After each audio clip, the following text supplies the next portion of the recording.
बिस्मिल्लाहिर्रहमानिर्रहीम। अस्सलाम वालेकुम नाज़रीन, आप यूट्यूब चैनल देख रहे हैं। मैं इमरान ख़ान हूँ। एक स्टोरी इस वक्त मार्केट में आई और वो आते ही छा गई। दो जर्नलिस्ट हैं उसमें, एक राय साकिब खरल साहब हैं, दूसरे इमरान अरशद साहब हैं। और ये दोनों मेरे बड़े अच्छे दोस्त हैं, छोटे भाइयों की तरह हैं दोनों। इन दोनों के हवाले से ये स्टोरी आई है कि इन्होंने एक प्रिंटिंग प्रेस पकड़ा। लाहौर के इलाके लक्ष्मी में रॉयल पार्क का इलाका है जहाँ पे बहुत सारे प्रिंटिंग प्रेस हैं, और उस प्रिंटिंग प्रेस के अंदर छपवाई हो रही थी बैलेट पेपर्स की। और वो बैलेट पेपर्स जो हैं वो मुबैना तौर पे नवाज शरीफ और मरीम नवाज़ और दीगर हलकों के हैं, लेकिन ज़्यादा जो मियाँ नवाज शरीफ साहब के बैलेट पेपर्स हैं उनके बारे में वीडियो एविडेंस मौजूद है। अब पाकिस्तान तहरीक इंसाफ के लोग क्लेम कर रहे हैं कि उसमें मरीम नवाज़ के भी और नवाज शरीफ के एक और हलके के भी बैलेट पेपर्स छापे जा रहे थे। ये हुआ क्या, कैसे हुआ, इस पे जाने से पहले आप पहले ये खबर देख लीजिए। इसमें यह है कि आपके पास दो वीडियोस हैं जो अब तक मार्केट में अवेलेबल हैं। वो दो वीडियोस हैं जो सोशल मीडिया के ऊपर आई हैं। उनमें एक वीडियो जो है वो ये बता रही है कि राय साकिब खरल साहब के हाथ में कुछ पेपर्स हैं, बैलेट पेपर्स, और वो वहाँ पे मौजूद एक शख्स से पूछ रहे हैं कौन हो तुम, तुम्हारा नाम क्या है, और वो शख्स अपना मुँह छुपा रहा है। और वहाँ मशीन के ऊपर धड़ाधड़ जो है वो बैलेट पेपर छप रहे थे। ये सब्ज़ रंग के बैलेट पेपर्स हैं और ये डबल पेपर छपता है, बीच में इसको काट लिया जाता है। यानी बैलेट पेपर की दो लाइनें हैं एक्चुअली। जो NA-15 मानसेरा का बैलेट पेपर है जिसमें शहजादा मुस्तासिब जो है वो इलेक्शन जीते हैं नवाज शरीफ साहब से, और नवाज शरीफ साहब वहाँ पे हार गए इलेक्शन। उसके बैलेट पेपर्स लाहौर में लक्ष्मी चौक के नज़दीक रॉयल पार्क में क्यों छापे जा रहे हैं, ये बड़ा सवाल है। वहाँ पे ये पेपर राय साकिब के हाथ में लगते हैं। इमरान अरशद और राय साकिब इसके ऊपर बात कर रहे हैं और उन्होंने ये बताना शुरू किया कि ये पेपर आप देख लें, ये यहाँ पे छपवाए जा रहे हैं, ये सरकारी प्रेस के अंदर ही छपते हैं, इनका प्राइवेट प्रेस के अंदर छपना एक बहुत बड़ा जुर्म है और ये जुर्म यहाँ पे छुपा कर किया जा रहा है। ये जब पेपर पकड़े गए और इन पेपरों के पकड़ने के बाद ये स्टोरी टीवी चैनल्स पे आनी चाहिए थी। अब मैं आपको वो सारा कुछ बताता हूँ जो एक्चुअली हुआ है। राय साकिब और इमरान अरशद साहब खाना खा रहे थे दोपहर का, और ये खाना खा रहे थे गुलबर्ग में। वहाँ इनको एक शख्स आकर मिलता है, उनके साथ बातचीत करता है और वो इनको पहचान लेता है। राय साकिब को लोग पहचानते हैं, इमरान साहब को भी लोग पहचानते हैं, क्योंकि सोशल मीडिया की आपको ताकत का अंदाज़ा है। जर्नलिस्ट जहाँ भी जाते हैं लोग उन्हें पहचान लेते हैं कि हमने आपकी वो खबर देखी थी, वो खबर देखी थी। लोग तस्वीर भी बनाते हैं साथ रिकॉर्ड के लिए। तो वो शख्स आया, उसने राय साकिब साहब को पहचाना और उसने कहा जी, वो बातों बातों में उसने बताया जी कि मैं आपको एक स्टोरी देता हूँ। उन्होंने कहा बताएं। उन्होंने कहा जी रॉयल पार्क में एक जगह है, वहाँ मैं आपको ले जाता हूँ, वहाँ पे मरीम नवाज़ के इलेक्शन के लिए बैलेट पेपर्स छप रहे हैं।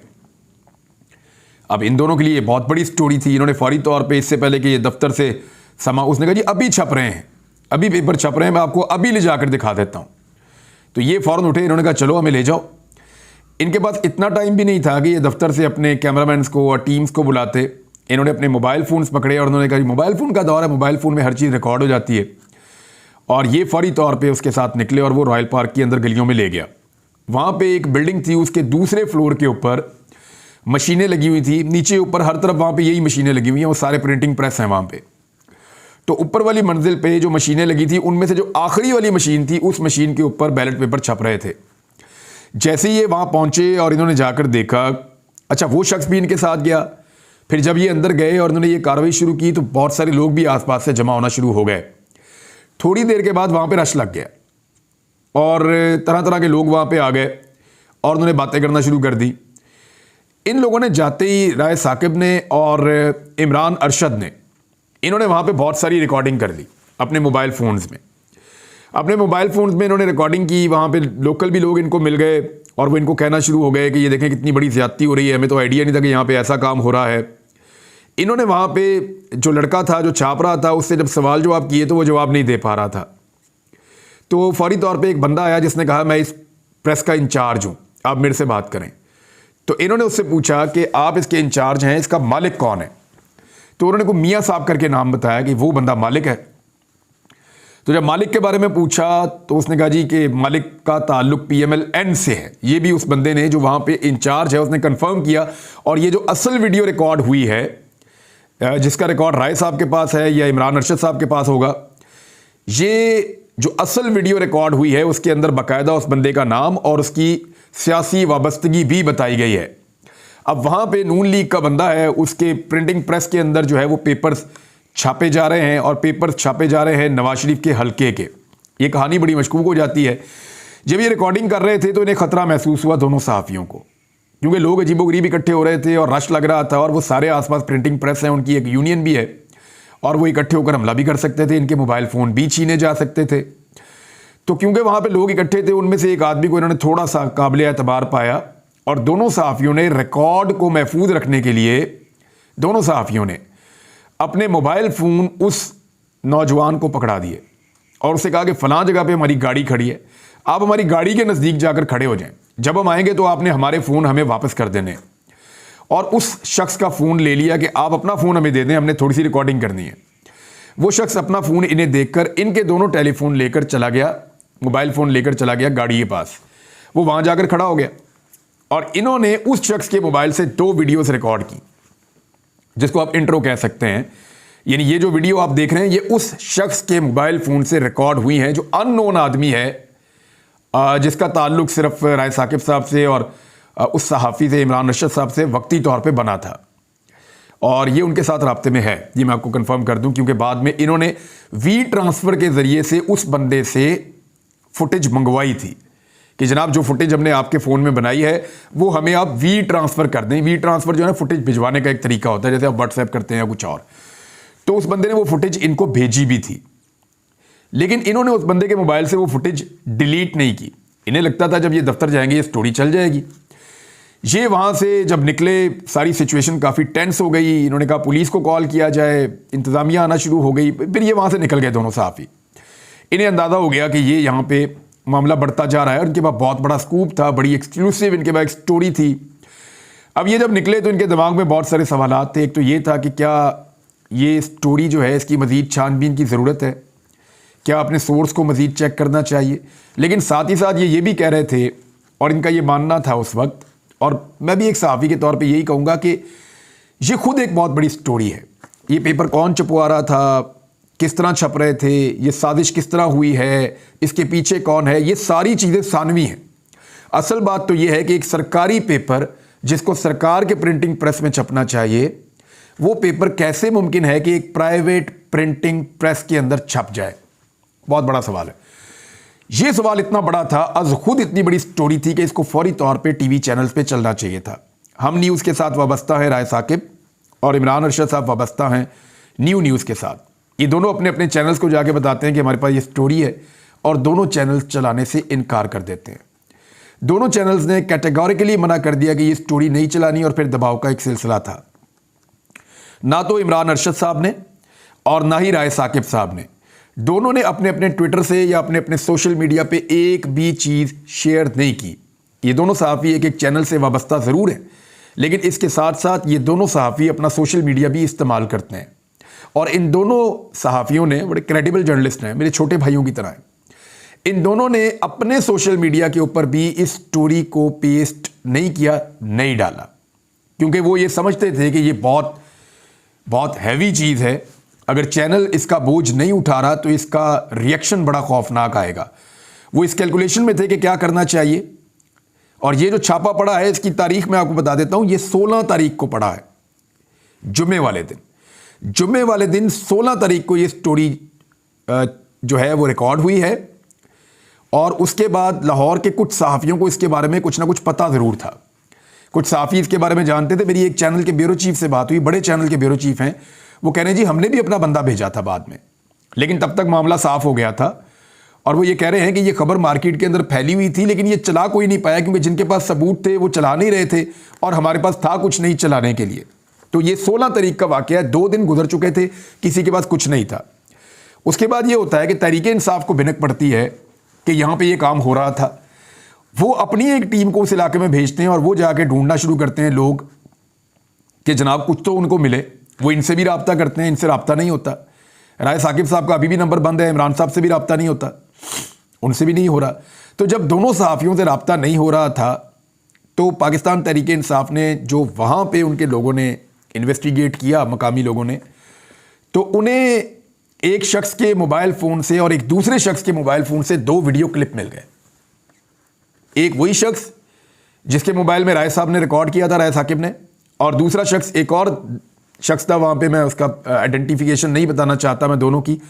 तो दूसरे शख्स ने वहाँ पे जो रिकॉर्ड किया था, ये 2 क्लिप पाकिस्तान तहरीक इंसाफ के हत्थे चढ़ गए या वहाँ के लोगों के हत्थे चढ़ गए और वहाँ से पीटीआई के सोशल मीडिया तक पहुँच गए घूमते घूमते, क्योंकि पीटीआई का सोशल मीडिया पाकिस्तान की हर गली में बैठा हुआ है, हर मोहल्ले में बैठा हुआ है। तो वहाँ से वो निकला और फिर उसके बाद जो भूचाल आया पूरे मुल्क के अंदर वो आपके सामने है। तो मैं आपको क्लियर कर दूं कि ये दोनों सहाफ़ी जो हैं, इन्होंने बड़ी ईमानदारी के साथ काम किया था, इनकी नीयत बिल्कुल ठीक थी, लेकिन इनके ऊपर प्रेशर बहुत ज़्यादा था। वो इस स्टोरी के बोझ को समझ सकते थे, उन्होंने इसके ऊपर फिर वहाँ पे इसको रोका। अभी वो अपनी स्टोरी के ऊपर गौर व खौज कर रहे थे और ये सोच रहे थे कि आगे क्या करना है। इस बीच में ये चीज़ें वायरल हो गई। अभी तक जो ऑफिशियली राय साहब ने या इमरान साहब ने जो ऑफिशियली चीज़ें छापी हैं, जो उनके मोबाइल्स के अंदर या रिकॉर्ड के अंदर मौजूद है, वो अभी तक हमने किसी जगह पे भी ऑन एयर नहीं देखी। उनके अंदर जो हकायक हैं वो ज़्यादा खौफनाक है। अब आ जाए इस बात पे कि नवाज शरीफ साहब की जमात ने इसके ऊपर 3 इल्ज़ामात लगाए इस सारे मामले पे। एक तो उन्होंने कहा कि जी ये राय साकिब खरल पीटीआई के सहाफ़ी हैं और इमरान साहब पीटीआई के सहाफ़ी हैं, उन्होंने पीटीआई को सपोर्ट करने के लिए ये सारा कुछ किया है। तो बात यह है कि उन दोनों ने तो अभी तक किया ही कुछ नहीं। जब वो करेंगे ना तो आपको लग पता जाएगा कि एक्चुअली होता कैसे है। तो उन दोनों सहाफ़ियों ने तो स्टोरी दी नहीं, उनको तो आप ब्लेम ही नहीं कर सकते। ये तो ये लीक कहीं और से। अब दूसरी बात जो वो एक और सवाल उठाते हैं, 3-4 नुक्ते उन्होंने उठाए, मैं आपके सामने सारी रख देता हूँ। एक तो नुक्ता उन्होंने ये उठाया कि ये जो पेपर है ये वाइट कलर का है। वो एक्चुअली जब वो रिकॉर्ड कर रहे थे, जो क्लिप वायरल हुए हैं, ये प्रोफेशनल कैमरास नहीं थे। वो अगर आप गौर से देखें तो वो लाइट ग्रीन आपको नज़र आ रहा है। वो वाइटिश इसलिए है कि वहाँ पे वाइट बैलेंस करने का, ये टेक्निकल लैंग्वेज आप नहीं समझेंगे, बाद वक़्त आप लाइट ग्रीन कलर का ये पेपर होता है कौमी असम्बली का, इसको जब आप देखते हैं और तेज़ लाइट के अंदर आप अचानक उसके ऊपर कैमरा मारते हैं तो वो आपको वाइट सा नज़र आता है। एक्चुअली वो ग्रीन था और वो कई वीडियोज़ के अंदर जो दूसरे क्लिप के हिस्से हैं वहाँ पर आपको प्रॉपर ग्रीन नज़र आ रहा है। दूसरा, उस्मा बुखारी साहिबा ने ये नुक्ता उठाया कि ये तो इतना बड़ा पेपर है और जो नवाज शरीफ का है वो 2 लाइनें थी, इसमें तो 4 लाइनें हैं। तो उस्मा बुखारी साहिबा को गौर से देखना चाहिए कि नवाज शरीफ वाला जो बैलेट पेपर है उसमें 2 लाइनें हैं, लेकिन इसमें 4 लाइनें हैं। ये ज़रूर है, लेकिन वो 2 लाइनें रिपीट हो रही हैं। यानी जब भी प्रिंटिंग प्रेस के अंदर पेपर डलता है, अंदर से गुजरता है, तो ये बात याद रखिए कि वो जब अंदर से गुजर के निकलता है तो वो बड़ा होता है, बाद में उसको बीच में से मशीन में काट लिया जाता है, मशीन उसके ऊपर कटिंग करती है। ये बात भी वहाँ पे पूछी लोगों ने कि कटिंग कहाँ कर रहे हो, उन्होंने कहा जी उस मशीन पे कर रहे हैं। तो ये बैलेट पेपर इकट्ठे छपते हैं, बहुत सारे बड़ी शीट के ऊपर छपते हैं, बाद में इनको काट के छोटा कर दिया जाता है। तो वो एक्चुअली रेपिटेशन हो रही है इसके ऊपर। उस्मा बुखारी साहिबा के सवाल का जवाब जो है वो वहाँ पे बड़ा क्लियरली आ गया। एक सवाल पीएमएल ये उठा रही है कि जो जहाँ पे अंगूठा लगता है और जहाँ पे कागजी कार्रवाई होती है वो वाला हिस्सा कहाँ गया बैलेट पेपर का। तो मैं बता देता हूँ आपको वो कहाँ गया। वो हिस्सा इलेक्शन कमीशन के रिकॉर्ड में पड़ा हुआ है। ये तो सिर्फ बैलेट पेपर छापने हैं ना, जिनसे बक्से भरने हैं। ये जो बक्से हैं इनको भर लिया जाएगा इन पेपर से, और जब इन पेपर से भर लिया जाएगा तो कोई नहीं चेक करने वाला कि सीरियल कौन सी है, अंगूठे कौन से। सिकंदर सुल्तान राजा ने कहाँ इंसाफ देना है, नवाज शरीफ को इस बात का आइडिया है। और इन जाली पेपर्स की बुनियाद के ऊपर सालों गुजार देना कोई मुश्किल नहीं है पाकिस्तान के निज़ाम के अंदर। लिहाजा ये जो पेपर का साइड वाला हिस्सा है जिस पे अंगूठा लगता है, जिस पे स्टैंप लगती है या सिग्नेचर होते हैं, उसके ऊपर एक सीरियल नंबर लिखा होता है, दूसरा इधर लिखा होता है। तो वो सीरियल नंबर तो आप मैच कर सकते हैं, ये धांधली और 2 नंबरी तो आप कर सकते हैं, लेकिन वो अंगूठे आप नहीं निकाल सकते। अब ये जो है ना, ये 2 नंबरी की जा रही है। ये 2-3 सवालात उठाए थे, इन तीनों के जवाबात बड़े सिंपल हैं। एक, वो साइड वाले हिस्से के ऊपर वोट नहीं डलता, जितने हिस्से पे वोट डलता है वो वोट तैयार किया गया है। नंबर 2, वो एक शीट के ऊपर ज़्यादा वोट तैयार होते हैं, बाद में कटिंग हो जाती है। नंबर 3, इसका कलर जो है वो ग्रीन ही है, क्योंकि कौमी असम्बली के हल्के का जो पेपर है उसका कलर ग्रीन है। अब आ जाए इस बात पे कि रोला बहुत पड़ गया है इसका पूरे मुल्क के अंदर। अब इसमें होगा क्या? देखिए, वो सारी चीज़ें उठा ली गई हैं, इंतज़ामिया ने सील कर ली हैं, लेकिन इंतज़ामिया ने अभी तक ना कोई मेरी इत्तला के मुताबिक मुकदमा दर्ज किया, ना कोई चीज़ बताई।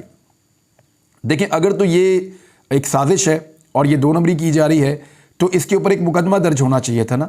अभी तक इंतज़ामिया ने इसके ऊपर मेरी इत्तला के मुताबिक, जब मैं आपसे बात कर रहा हूँ, मेरे सामने ऐसा कोई मुकदमा नहीं आया जो दर्ज किया गया हो। ये हुआ क्या? नवाज शरीफ साहब से शिकस्त बर्दाश्त नहीं हो रही। यानी उनके लिए बड़ा मुश्किल है कि उनकी फैमिली लाहौर से हार जाए, वो खुद लाहौर से हार जाएँ, वो खुद मानसेरा से हार जाएँ, तो हर वो तरीका इस्तेमाल कर रहे हैं जिसमें धांधली करके वो वापस जीतने की पोजीशन में आ सकें। अब उसके लिए इस किस्म का एक प्रिंटिंग प्रेस भी इस्तेमाल किया जा रहा है मुबैना तौर पे, और वो आपने सारा कुछ देख भी लिया। एक चीज़ और है, मुझे याद है अच्छी तरह 2008 के इंतखाबात के बाद लाहौर में एक ज़िमनी इंतखाब हो रहा था जिसमें सैफल मलूक खोखर नून लीग के थे और ज़हीर अब्बास खोखर पाकिस्तान तहरीक इंसाफ के थे। इन दोनों के दरमियान एक मुकाबला हो रहा था लाहौर में ज़िमनी इंतखाब का। इस इंतखाब से 2 दिन पहले मुझे एक टिप आई और मुझे बताया गया कि इच्छरे के अंदर एक गली में एक जाली दफ्तर बनाया गया है और उसके अंदर कुछ 2 नंबरी हो रही है, आप उसको चेक कर लें। मैंने वहाँ पे कुछ दीगर दोस्तों के साथ मिलकर छापा मारा और जब मैंने वहाँ देखा तो वहाँ पे मुझे क्या मिला, मुझे वहाँ पे बेशुमार बैलेट पेपर्स मिले। इतनी बड़ी तादाद में मिले कि मैं हैरान हो गया। हज़ारों बैलेट पेपर्स थे और उनके ऊपर शेर की मोहर लगी हुई थी, यानी शेर के निशान के ऊपर मोहर लगी हुई थी। और वो जो मोहरें थी वो भी वहाँ से मैंने बरामद की, वहाँ से मैंने वो पेपर भी बरामद किए, वहाँ मैंने पुलिस को भी बुलाया, वहाँ मैंने बंदों को भी पकड़वाया और आसपास के लोगों को बताया गया था जी कि इलेक्शन कमीशन के बंदे हैं तो इनका ये दफ्तर बना हुआ। और रियली में वहाँ पे इलेक्शन कमीशन के बंदे आते थे। PMLN के लिए उस दौर में धांधली की जा रही थी।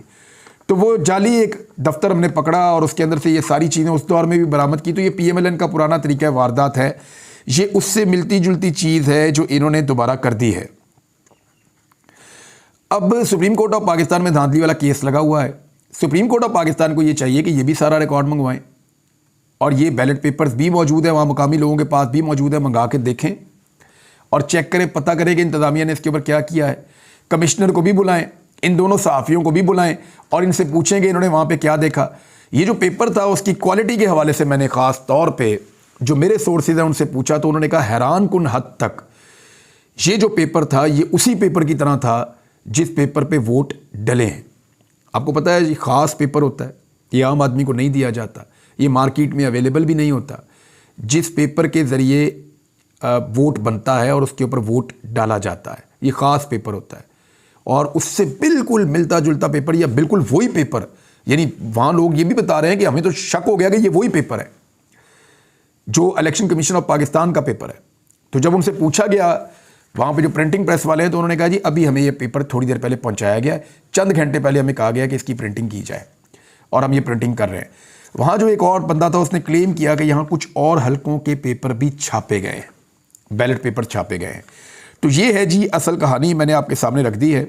अब इस धांधली पे भी क्या कोई खामोशी रहेगा या मशीनें खुद बोलना शुरू हो जाएं कि हमने जाली पेपर बनाए हैं? मुझे तो लगता है कि हमारे चीफ जस्टिस ऑफ पाकिस्तान को धांधली नज़र नहीं आ रही और ऐसा लगता है कि अगर नवाज शरीफ साहब अपने मुंह से भी कह देंगे कि मैं धांधली कर रहा हूँ इस मुल्क के अंदर और मैंने बहुत धांधली की है, तब भी शायद हमारी अदलिया ना माने। ये जी टोटल स्टोरी थी, मैंने आपको बता दी। अब तक के लिए इतना ही, अपना ख्याल रखिएगा, अपने इस चैनल का भी। अल्लाह हाफ़िज़।